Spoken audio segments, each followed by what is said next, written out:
이런 것들을 했습니다. 이미지 제자분들께 감사드립니다. 그리고 제가 책 앞에다가 이렇게 사인해서 드릴게요.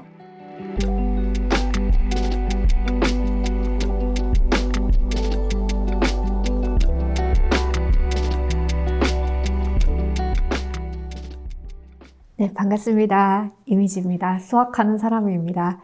지금 수능 D100, 딱 100일 남았다고 해서 우리 제자들한테 사실은 원래의 목적은 제가 책을 추천을 좀 드리려고 했어요. 책 추천하기 전에 지금 사실 아무 말일 수도 있는데 여러분들한테 뭔가 얘기해주고 싶은 거예요. 그러다가 어제 제가 하사십 찍었거든요. 하루 사점 10개 찍다가 쉬는 시간에 메일을 봤습니다.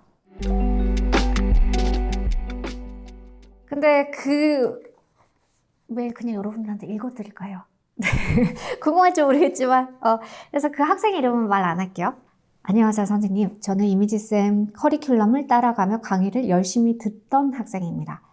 다름이 아니라 제가 2달 전부터 무기력 증상이 생기면서 올해 수능을 응시하는 것이 어려워졌습니다. 요즘은 살아가는 것 자체가 막막하게 느껴지고 미래에 대한 확신이나 목표도 없어 힘든 날들을 보내고 있습니다. 대학이나 학과에 대한 뚜렷한 목표도 없고 하고 싶은 일도 떠오르지 않아서 하루하루 버티기가 쉽지 않습니다. 자연스레 방 안에 머무는 시간이 많아졌습니다. 자존감도 떨어집니다. 이제는 정말 무엇을 어떻게 시작해야 할지조차 모르겠습니다. 현재 고3이고 자퇴를 하였습니다. 이런 이야기를 털어놓을 수 있는 어른도 주변에 마땅히 없습니다.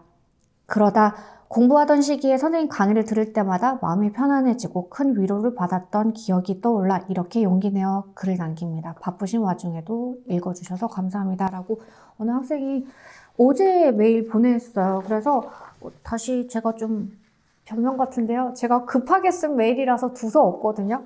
근데 그냥 지금 방금 메일 보낸 친구랑 비슷한 혹시나 누군가가 있다면 도움이 될까 해서 네. 제가 보낸 그 5분 만에 쓴 거 그냥 그대로 다 읽어드릴게요. 안녕하세요. 목표 지향적으로 몇 해 지나오다 보면 지칠 수 있어요. 저도 그 학생의 모든 것을 알지 못하기에 겁만 타고 흐르는 말만 하게 될 겁니다. 그 학생을 잘 아는 사람은 이 이름이 계속 나와요. 자신밖에 없어요. 가족도 그 누구도 알지 못합니다. 그렇지만 우리는 꼭 기억해야 해요. 사람을 휴먼 비잉이라고 하지 휴먼 두잉이라고 안 하잖아요. 우리는 존재하는 게 가치 있는 것이지 뭔가를 해내야 하고 뭔가를 이뤄내는 것은 어떻게 보면 그렇게 중요하지 않습니다. 우리의 존재가 쓸모보다 훨씬 큽니다. 사실 그 메일에는 첫 번째 만약에 좀 많이 아픈 거라면 병원 치료 받으라고 쓴 거고요. 그리고 그러다 좀 나아지면 귀여운 작고 소소한 것들을 해 나가세요. 여름문구사라는 귀여운 책, 단정한 반복, 이 2권도 사서 읽어보세요. 이 책은 제가 얼마 전에 제주도 가서 독립서점에서 가지고 온 책인데요. 제주도 여행 갔다가 거기에서 제주도가 좋아서 그냥 문구점 차리고 강아지 키우면서 사시는 분에 그냥 너무 심심한 거예요. 문구사 차렸는데 시간이 많으셨대요. 그래서 그냥 쓴 글이에요. 너무 귀여워요. 네, 이 책이랑 단정한 반복, 이따가 제가 잠깐 읽어드릴 책 이 2권 사서 읽어보세요. 꼭 우리가 뭐 해야 하나, 심지어 잘해야 하나. 우리는 목표가 전부인 것처럼 말하지만 그건 아무것도 아닙니다. 목표는 그저 결핍을 반대로 뒤집어만 놓아도 생겨요. 가난하면 돈 많이 벌고 싶다는 목표가, 공부를 못해서 상처를 받았다면 잘해봐야지. 아니면 남들만 따라해도 목표는 생깁니다. 남들 공부하니까 따라해봐야지. 이런 거 있잖아요. 근데 그렇게 만들어낸 목표는 달성을 못해도 우울하고 힘들고 달성을 해도 허무해집니다. 이거 진짜로. 실제로 수많은 부자들과 성취자들, 올림픽 선수들, 사업 성공 후 또는 금메달을 따고 우울증에 시달리거나 극단적인 상황으로 가는 경우도 많습니다.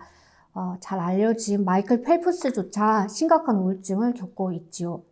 왜냐하면 목표는 진짜 한 찰나거든요. 선생님 강의 열심히 들은 친구들은 알 거야. 우리 연속성 배웠지.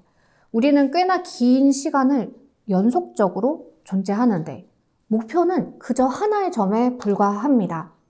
목표는 그 다음 목적을 위한 작은 장치일 뿐이에요.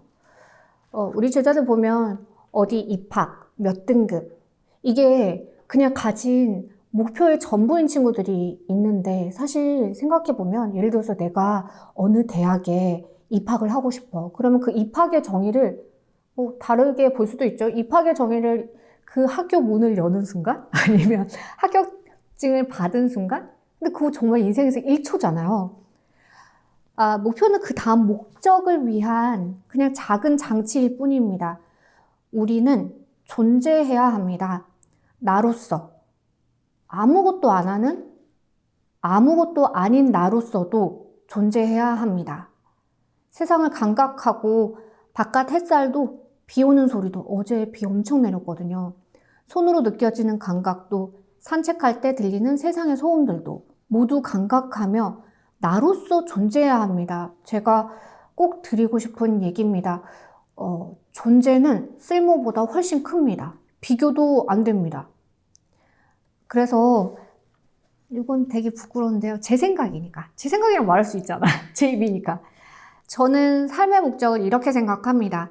그저 매일 조금 행복하고 조금 불행하면서 평온한 방식을 찾아가는, 나를 찾아가는 것이라고 저는 생각합니다. 잘 치료받으시고 다시 천천히 걸어보시길 바랍니다. 존재하시길, 평온히 존재하시길, 그저 존재하시길 바라며 이렇게 제가 단메일 보내드렸어요. 그래서 그 친구가 또 되게 길게 밤에 이렇게 여러 페이지에 걸쳐서 또 장문에 단메일 다시 또 보내주셨더라고요. 그래서 제가 하는 일이 수능 강사다 보니까 언행 불일치가 되게 심해. 몇 년 전 강의에서 보면 또 선생님이 뭐 이렇게 하지 저렇게 하지 막 얘기하죠. 근데 그러니까 강사가 아니라 직업인으로서가 아니라 그냥 사람 이미지로 여러분보다는 2배 이상 산 사람으로서는 사실 그렇거든. 이 공부하는 과정도 인생에서 그냥 발랄해야 되고 행복해야 되는 순간들 중에 하나지. 뭔가 자학하고 이걸로 괴로워지고 본인을 다치게 하고 그거는 진짜 옳지 않다. 그래서 막 수능 D100이라고 이제 다 왔어 열심히 하자 이런 말은 직업인으로서 하는 거고 진짜 인간 이미지로서는 아까 얘기했던 것처럼 우리는 진짜 그냥 아무것도 안 해도 귀해 얘들아.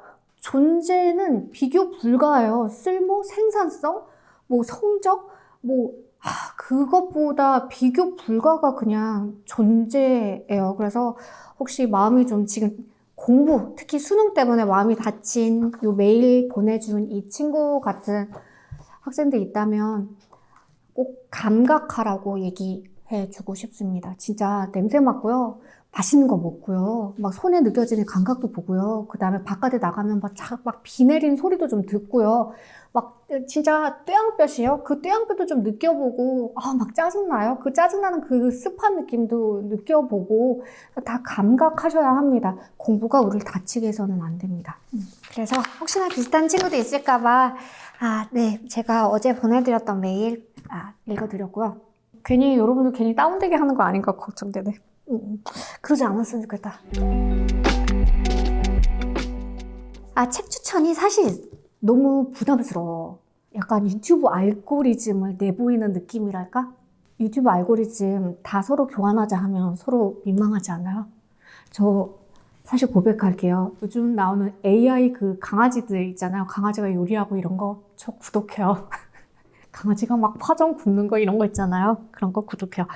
약간 유튜브 알고리즘 같은 느낌이야. 책을 추천해 달라는 거. 그리고 책 자체도 워낙 취향을 많이 타고 그리고 제가 생각한 거랑 또 다를 수가 있고요. 그래서 되게 조심스럽습니다. 그래서 여러분들한테 추천해 줄 책을 일단 제가 이렇게 요청을 받았을 때 첫 번째 기준은 부담이 좀 없어야 된다. 안 그래도 지치고 열심히 해야 된다. 강박 때문에 힘든데 뭔가 더 집중해야 돼. 몰입, 원띵, 이런 거 하면 안 되고 좀 무해한 책이어야만 한다. 그 다음에 두 번째는 하루에 10분 읽어도 되는 것. 그러니까 소설, 스토리라인이 이어지지 않는 책. 그래서 두 권 가지고 왔어요. 자, 첫 번째는 제가 강의에서 많이 얘기했고요. 미친 팔주 들은 학생들은 이 책 제가 선물로 많이 들었어요. 그쵸? 네. 그래서 제가 미리 못 사가지고 이 책을 제가 가지고 있는 책을 가지고 왔거든요. 근데 보시면 빛 바른 거 보이죠? 그래서 이거는 저는 진짜 많이 보고요. 그리고 저는 북스탠드가 그 거실에도 있고 책에도 저희 잠자는 방에도 있는데 거기에다 많이 이렇게 이 책은 좋아하는 구절이 많아서 이렇게 펼쳐놓고 딱 거기다 끼워놓고 오가면서 보고 막 그랬어요. 읽어드리고 싶은 부분은 이 챕터 중에서 딱 우리 100일 남았잖아요. 이토록 짜릿한 100일 프로젝트라는 챕터가 있거든요. 이분이 100일 프로젝트를 진행합니다. 이분은 그림 그리시는 분이세요. 에세이도 쓰시고. 이분 책들 사실 나온 거 다 읽었는데요. 좋아요. 그냥 무해해요. 그래서 그냥 약간 되게 감각적인 친구랑 수다 떠는 느낌이야. 뭐 교훈적인 그런 거 없어서 좋아합니다. 네. 그래서 이 친구가 지인이랑 같이 100일 프로젝트를 진행을 해요. 그래서 이 친구는 매일 자기 자신 그리기를 시작을 해요. 근데 이분에 대해서 그래서 이제 본인에 대한 얘기를 합니다. 어릴 적 나는 게을렀다. 꾸준히 하는 것 없이 금세 흥미를 잃곤 했는데 유일하게 집착했던 게 그림이었다. 그림은 나의 전부였다. 그래서 100일 프로젝트 오늘의 나 그리기를 시작을 합니다. 100일간의 여정을 시작해요. 첫 일주일은 엉망. 잘 그려지지 않아서 뭐 이것저것 해보고요. 뭐 다양한 재료를 써볼까도 하고 나를 귀엽게도 그려보고 간결하게도 그려보고 근데 다 마음에 안 들어요. 그래서 결국은 검은색 회색 볼펜이랑 싸구려 종이 그렇게 해서 그냥 예전 그림 일기 그리듯이 하기 시작했대요. 그러다가 매일 잠자기 전에 책상에 앉아서 자신을 그리는 게 하루 일과로 잡혔대요. 어느 날 80일차가 넘어서 그림을 한데 모아 정리해보니 오늘의 나는 대체로 책상에 앉아 일하는 모습이었다. 우리 지금 제자들도 비슷할 것 같아. 보통 뭐 이런 말들이 쓰여 있대요. 물을 의식적으로 많이 마시자, 할 수 있다, 놀고 싶다. 그리고 기분은 사라지고 결과만 남는다라는 글을 어디선가 봤는데 정말로 너무 힘들어 죽을 것 같던 그날 그 기분은 사라지고 그림이라는 결과가 남은 내 모습만 있었대요. 웃음이 났다. 열심히 산 자신이 기특했다. 성취가 소리 없이 쌓였다. 어두운 날 오늘의 나를 그리기 위해 오늘 하루를 떠올린다. 아무것도 한 게 없는 것 같아 자칫 우울할 수 있지만 자세히 들여다보면 열심히 먹고 최선을 다해 소파에 눕고 산책하고 치열하게 고민했다. 그런 나를 종이 위에 사각사각 그린다. 그 종이에는 특별한 약속이나 사건보다는 스쳐가는 순간이 많았다. 우산을 쓰고 걸었다던가 버스를 타고 집에 왔다던가 길고양이랑 눈이 마주쳤다던가. 삶이 무료하다고 슬퍼할 필요는 없다.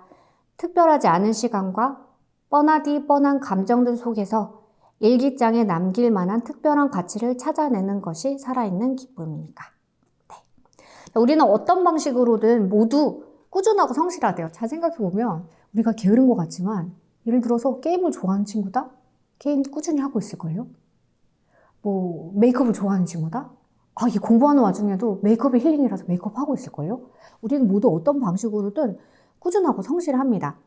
다양한 방법으로 각자의 이유로 무언가를 남긴다. 무엇보다 명확한 결과물이 없다 할지라도 매일 잠을 자고 밥을 먹으며 하루를 살아가는 모든 사람들의 매일은 꾸준하고 성실하며 가치 있다. 그런 오늘의 나는 언제나 사랑스럽다. 어떤 모습이어도. 네. 이 책도 제가 사인해서 여러분들에게 선물 드리려고 합니다. 네. 그게 첫 번째 책이었고요. 두 번째 책도 재밌습니다. 이 책은 제가 안에 본문은 안 읽고요. 시작하는 글들만 요약해서 설명드릴게요. 제목은 인생의 의미에 답한 백인의 편지예요. 이것도 그냥 하루 시작할 때 그냥 10분씩 아니면 5분씩 읽어도 돼.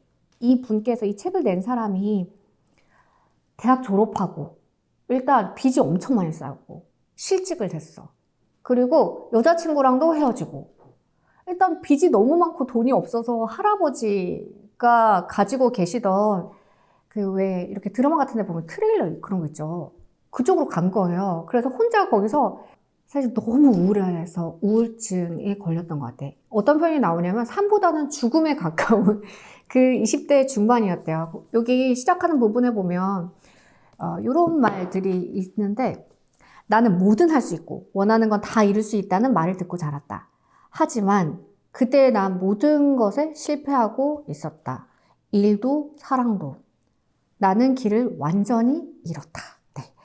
그래서 20대 중반에 이렇게 빚을 갖고 모든 것이 안 되고 그 상태에서 할아버지가 가지고 있던 카라반으로 들어갑니다. 혼자. 그래서 도대체 어떻게 살아야 될까? 그리고 왜 살아야 되나? 라는 거에 대해서 계속 의문해요. 왜 살아야 돼? 그래서 이 친구가 어떻게 하냐면 왜 살아야 될까? 라는 거에 대해서 계속 생각을 하다가 문득 저명한 분들한테 무턱대고 손편지를 다 보내요. 싹 다. 그래서 맨 뒤에 보면 이분이 답장을 받은 분들의 카테고리가 막 나와 있어. 섹션도 굉장히 다양해요. 과학자, 환경운동가, 작가, 생존가, 활동가, 운동선수, 모험가, 예술가, 사상가, 철학가, 정치, 종교, 경제 지도자, 그리고 중간에 보면 45년 복역하신 장기 복역수한테도 메일 보내요. 왜 살아야 되냐고. 그래서 손편지에다가 이제 그분들이 다시 답장을 보낼 수 있게 우표랑 같이 해서 그분들한테 그냥 무턱대고 구글링해서 그분들의 사무실 이런 데로 그냥 다 손편지를 보내요. 그러면 저도 그럴 것 같아. 답장 안 보낼 것 같긴 하거든요. 그러니까 몇 달을 당연히 아무한테도 답장이 안 와요. 그렇게 해서 포기할 때쯤? 근데 첫 편지가 옵니다.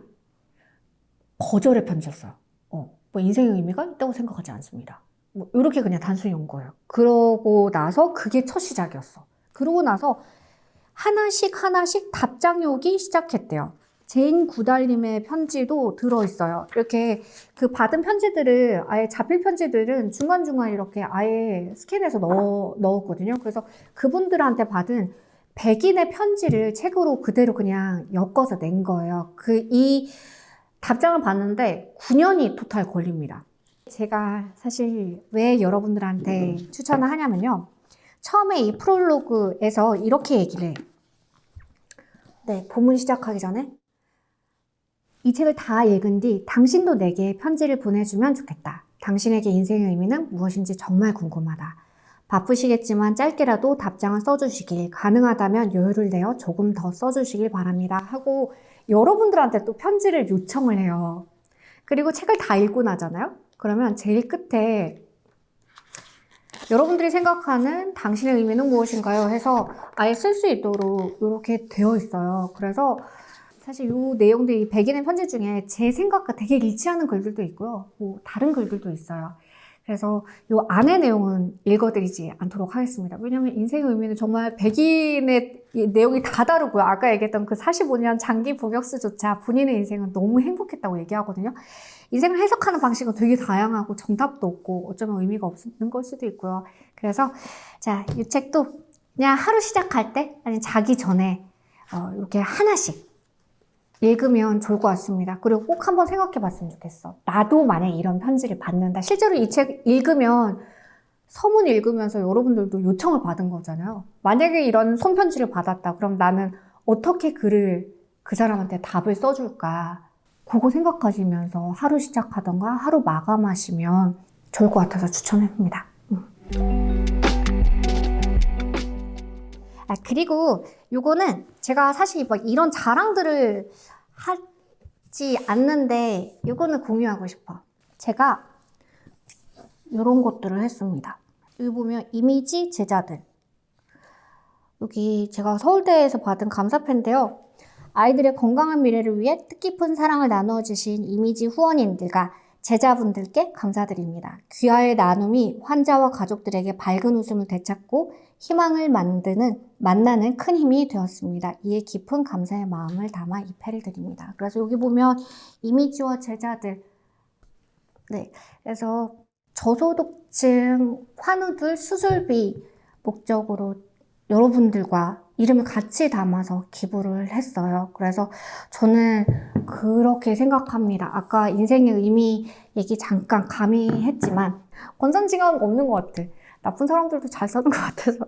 네, 권선징악은 없지만 그래도 사람이 살만한 세상이다라고 느끼는 것, 내지는 살아있는 것 같아라고 느끼는 순간은 누군가한테 친절을 베풀었을 때인 것 같아요. 그리고 진짜 그 친절을 받았을 때인 것 같아요. 그리고 제가 강의에서 그 얘기 되게 많이 하죠. 수능을 잘 보려면 착하게 살아라. 수능에서 찍어서 4점을 맞춘다? 그건 여러분들이 한 해 동안 쓰레기라도 주웠던가 아니면 뭔가 누군가한테 베푼 친절에 대한 세상의 보답일 거라고 얘기하잖아요. 그래서 약간 수능 D100, 100일 전에 여러분들을 위한 기도의 마음으로 또 함께 했습니다. 여러분들 이름 났으니까요. 그래서 이 영상 통해서 잠깐 자랑하고 갑니다. 근데 사실 이거 제 자랑은 아니에요. 여러분 자랑이에요. 여러분 이름으로 갔으니까요. 네. 제가 아까 읽어드린 그 책들은 댓글 달면 선물 드린다고 합니다. 그리고 제가 책 앞에다가 이렇게 사인해서 드릴게요. 여러분 힘내란 말은 하지 않겠습니다. 제가 아까 너무 귀여워서 가지고 왔던 이 책 있죠. 거기 시작하는데 이렇게 시작하거든요. 너무 귀엽게. 노 큰 기대, 예스 작은 즐거움. 물론 수능에서 기대하셔야죠. 그렇긴 한데 우리 하루하루 지났는데 작은 즐거움을 좀 잊지 않았으면 좋겠습니다. 그리고 고생하는 거 알거든요.